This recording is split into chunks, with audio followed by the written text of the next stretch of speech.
多点艺术吧。Hello， 剪过的废纸怎么办？没关系，我有办法把它变废为宝，变成肌理纸吧。首先呢，我们需要一些不要的纸、丙烯颜料，还有一根笔，一个很久没有刷的调色盘，还有纸巾。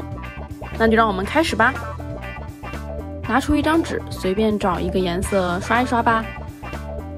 颜料湿一点、干一点都无所谓，因为我们就要突出它各种各样的肌理。现在我再拿出一张黄色的，拿出我们的纸巾，撕下来一层，然后呢把它贴上去，蘸一点颜料。这些颜料呢可以多加一些水，这样呢我们就可以把它粘在上面。颜色不一定只用一种哦，你可以使用多种颜色。纸巾将颜料不断的晕开，就可以获得各种各样好看的效果。这样有没有一种扎染的感觉呢？又很像叶子的脉络，对不对？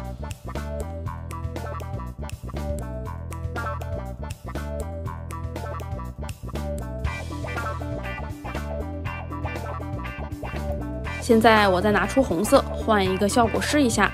首先呢，可以加一点朱红色，然后再涂一些黄色。那么又要用纸巾打法了。我们拿出一团纸巾，点，让这两个颜色呀充分的晕开，形成一种渐变的效果。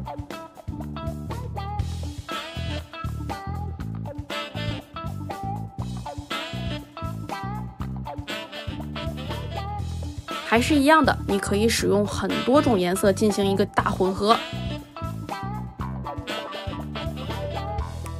再做一张吧。现在呢，我拿出的是蓝色的，并且呢加了一些蓝绿色。这次啊，我们直接用我们的笔进行肌理的变换。这次我们就点一点好啦，有没有种点彩派的感觉呢？做好等干以后，你就可以用这个纸做出各种各样的艺术作品啦。那让我们看一看最后的效果。想知道肌理玫瑰花是如何做的吗？关注很绘画，做点艺术不迷路。